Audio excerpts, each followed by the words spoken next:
Hi everybody.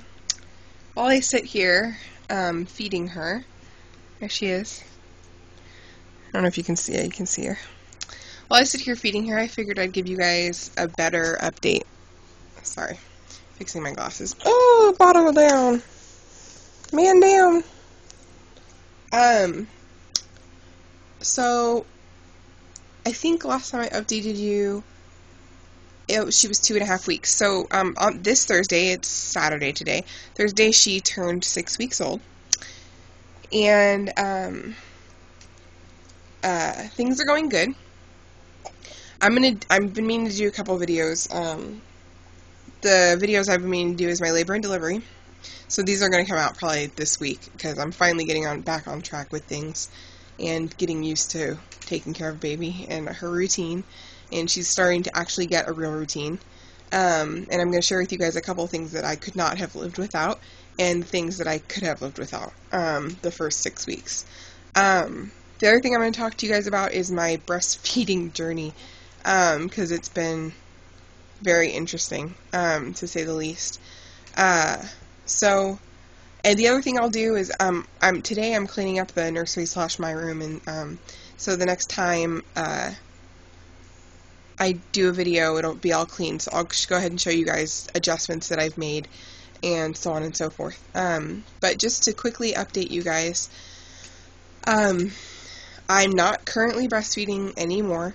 It is a long story, and it's a pretty hard story too, because I really wanted to. And my milk did come in and everything, but her first week and a half of life, she was in the NICU and in and out of the hospital for her jaundice. It had gotten really, I don't know if you guys all know how jaundice works, but her number that they test for bilirubin was really high, really high.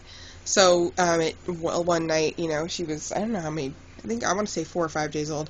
We had already stayed 2 extra days in the hospital, and then we ended up going back to the hospital at 11 o'clock at night because my doctor, her pediatrician called and said, we just got the test results in and her number's really high. So she was in the NICU for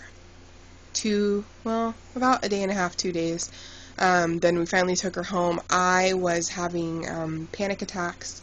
I was extremely sick. I had actually come down with a fever. Well, kiddo. So she's spitting out bottle now. Hold on. Come on, Boo.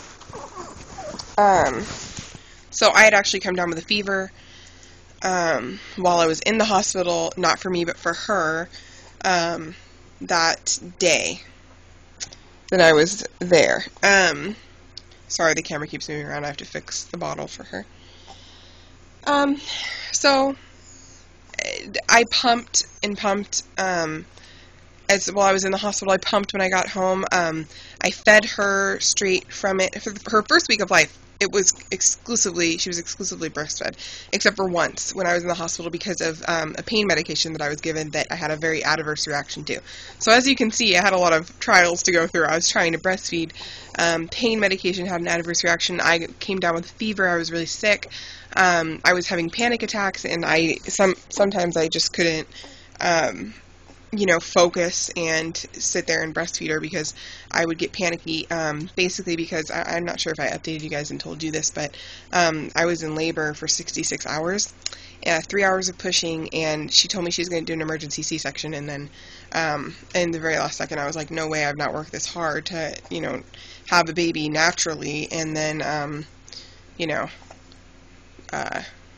then have a C-section. So I pushed her out right then. My doctor came back and was like, whoa, stop pushing. And I was like, I'm not pushing, she's just coming out now. So there she is, and she's a happy baby now. But the other thing we were dealing with was severe colic. I mean, just like, poor baby, she was so gassy, and she was still eating breast milk for a while, and so I stopped drinking milk, eating cheese, having, yogurt, any dairy products. I didn't go full on, no dairy, but I mean, I had really, really cut back. And the other thing was we were feeding her formula, and it's a milk-based thing, so it couldn't have been a dairy sensitivity. So, there's that. But, then we started trying a couple different things, gripe water helps sometimes, but not too much. I was using, just so everyone knows, I was using Medela bottles because they attached to my pump. And I was also using these Gerber bottles that I had got. She actually was doing much better with the Gerber bottles than she was with the Medela bottles. But then about 2.5 days ago, my mother-in-law went and got her they're called Playtex Vent Air, and they're for colic. Went and got her one of those, and since then, she's been great. So she's one of those babies where she, the special bottle works for her. So thank goodness for that. Happiest baby. She slept 5.5 hours last night. Before that, the longest she slept was 5 hours, and that was just one random night. Other than that, she feeds pretty much every 3 hours. But she's starting to realize what the nighttime is. We have a nighttime routine, so everything's been going good. I get married July 13th, Friday the 13th. That's next Friday. We're going on a little honeymoon, and just one day, because I don't want to be away from her for too long. Yeah, so that's just my update real quick, and I promise I will get a couple videos out, because definitely have some stories to tell you guys. So, thanks for watching. Bye.